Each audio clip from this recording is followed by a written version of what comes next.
You're back with The Nation. Let's welcome our media panel today, Brian Edwards and Bill Ralston. Good morning to you both. And I hope you're both feeling clacky because we've got lots of gratuitous photos of a baby that was born in Britain this week. And it's a baby that has had the world's media poised. Wee Prince George Alexander Louis was born on Tuesday, the third in line to the English throne. So this week reporters have told us all about the baby shawl worn in Prince George's first appearance. We've also heard stories, of course, about Kate's mummy tummy. And a psychologist has even weighed in on how attractive the baby's name is. But perhaps weekly satirical magazine Private Eye put it all in perspective for us when they produced this billboard. Woman has baby. You can't see, but down the bottom it says inside some other stuff too. I quite liked this story, actually, I have to say, Brian Edwards. A little baby born, healthy and well. I thought it went down quite well. I'm totally thrilled. I'm with you, absolutely. But, you know, it's a dreadful life that faces this poor child. Yes. In fact, if George had a crystal ball at the moment he was born and knew what was going to happen for the rest of his life, he'd just said, I'd like to go back in again, please, because this is not going to work. It's a dreadful life. He's already attracting criticism. Actually, what was said about him was that his name wasn't a good name. It was an unattractive name and no one would like it. And, you know, he's got 40, 50, 60, whatever number of years is of that sort of stuff. Terrible. And we had this amazing criticism from the producer of 7 Sharp. It seemed quite an unintelligent criticism to me, but then he is the producer of 7 Sharp, so that might explain it. Who said, and another rich, spoilt, privileged white kid is born. Phew. Thought we were running out of them for a second. I ask you, well, really, how awful. No, but fair, I mean, you're barely on Earth before this is being said about you. That's terrible. The chap that made that comment is, in fact, Chilean. And that's a very interesting thing. That, in fact, he lacked, I think, the kind of cultural heritage, perhaps, that many of us do, which is why we follow the royal family. From his South American perspective, he'd be looking at the royal family going, who the hell are they? I don't think it was a slight on poor old Prince George himself. I think it was just, you know, the obsession with royalty, the monarchy, and that the fact that they are who they are. That he's been but born it's not into the baby's fault. The baby's no, just been born. I don't think he was suggesting that, was he? I think he was just whatsoever. saying, you know, another privileged I've got to say child that the fact that the producer of 7 Sharp is Chilean explains quite a lot. Really. Well, it does. Look, I mean, there is no doubt. There is huge international interest in the birth of that child. You just had to look at that street outside the hospital with journalists lined up over about a 300-metre stretch so they could get a shot of the door to the hospital. They queued there for weeks to get that one cost. shot when they came out. You know, that's the same here. I mean, this is a special, the Herald special that came out about this. Hundreds of lovely pictures. She will, of course, have to have another child. You understand that? Yes, because they have an heir and a spare. Yeah. Because what they don't want is they don't want the whole line going across to Harry, because that could be very problematic. I think they'll probably have about 4, wouldn't they? Not much else to do. Who knows? Who knows? Well, what do you mean not much else to do? Not weighty Katie, not much else to do. She can sort of have children, can't she? Every baby will actually spawn yet another series of hysterics particularly from the women's magazines. OK magazine had to apologise for putting out a front cover all about Kate's weight loss regime on the very day that she gave birth. Yes, so there were a lot of people who were spitting about that, but I can guarantee you that there would have been a number of people who would have bought it. There would have been. We all said that's outrageous, but we would have said, well, what is she going to do? What does the trainer say? How do you lose your tummy? But what about this story that the dress that she wore when she left hospital was the same sort of dress that Di had worn when she left hospital? The polka dot dress. And that this one was some sort of tribute to her, what is she? Stepmother-in-law or whatever. Ridiculous, surely. Well, I don't know. Maybe it was. I mean, those sorts of things are what the royals would think about. I certainly thought about Diana that day. And, you know, I had my mother text me. She was in tears. Did you love Diana? Did you love Diana as much as I loved Diana? Well, I did it because I was quite young and she was glamorous and remarkable and she'd lost out in love and it was, you know, there was all the drama there and then died in a tragic car accident. I had fantasies that she would meet me in a lift somewhere and, you know, there he is, that Irishman. That's there was no doubt. I think there probably was some subtle imaging going on there by Kate, and I think on advice she may well have actually dressed in that manner to try and summon up, if you like, the ghost of Diana. You have a tortured mind. Let's move on to something a little more serious now, perhaps.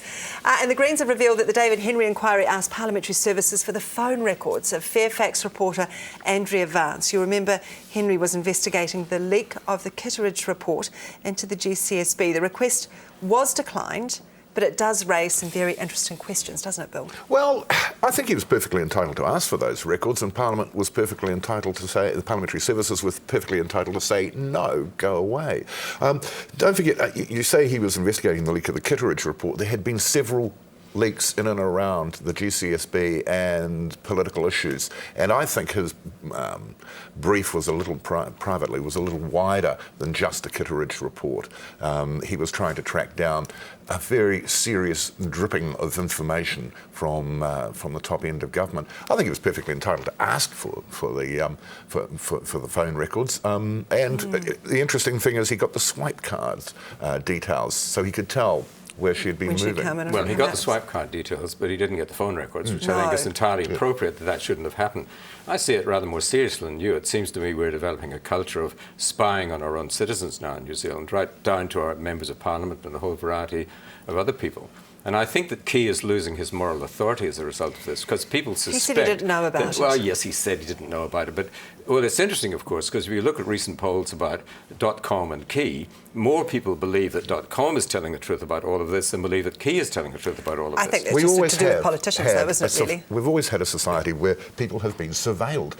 If you go back 50 years, their telegrams were being intercepted and read under warrant. Their telephone records were being intercepted and read, again, under warrant. And when I worked in the press gallery in Parliament, I always assumed that my movements would be monitored to a certain extent. Should any information leak to me, they would check to see where I had been, what I'd been doing. Well, you had an opportunity to find out, because we were all able to get our SIS files. I applied for my SIS file, which was sent to me, quite a fat document as it happens.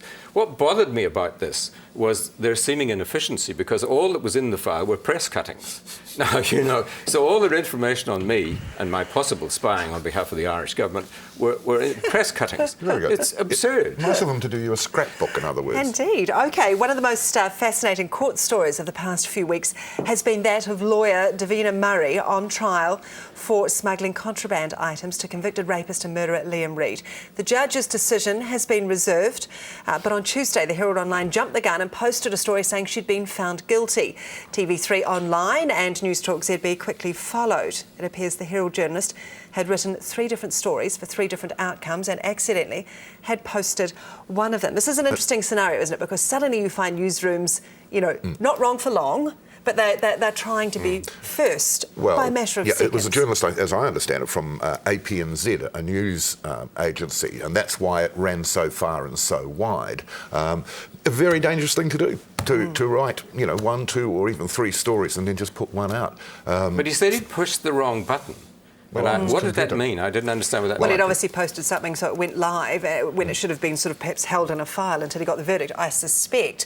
But it's interesting how news... I mean, you know, TV3 pointed out they had theirs down by 10 minutes. Well, but they it's were interesting all that you borrowing from one another. That's the thing, and that's how much newsrooms have changed. Yeah. Exactly. Well, and the the other desire problem to be up there and get the verdict The other problem is people don't get the retraction. I was talking to my wife yesterday about this, that we were going to be discussing this, and she said, "You mean she wasn't found guilty?"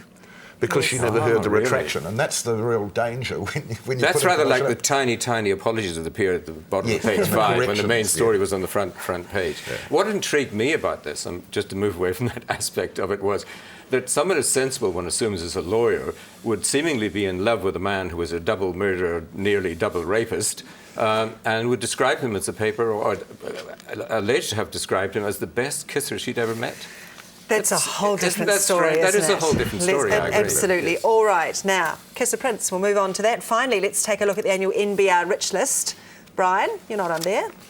I just find it entry level 50 million. And disgusting and pathetic and tragic that you should draw up a list like that at all. Why would you bother? By envy or a bit of jealousy? Well, of course it's fueled by envy and jealousy. No, it really isn't. It isn't, in a sense, designed to make all the rest of us feel envious and jealous, really. I do wonder about the accuracy of it. I've spoken in the past to people who have appeared in this, and they say it actually bears no resemblance to their true wealth. They've managed to stash enough away.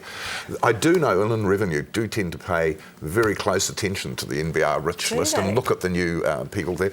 And I've had complaints again from people on that list saying the assessors come to them from Inland Revenue saying, you know, you're not declaring 250 million, and they say, we haven't got it. You know, I mean, it's a guestimate at best. And I noticed John Key has still got the same 50 million he started with 10 years ago. Bob Jones is worth a bit, isn't he? Bob Jones, you had on the programme a little earlier there, I think it's 550 million, they say. He would hotly dispute that, I'm sure. What intrigues me is that you say, when you talk to all these people, you know all these people? Not all of them, but some. Really? When I spoke to the editor-in-chief actually earlier in the week, and he described this, he said that the Rich List 2013 is the Women's Weekly for the business community. He said, you know, good reading and what have you. And I said to him, how can you accurately predict someone's wealth?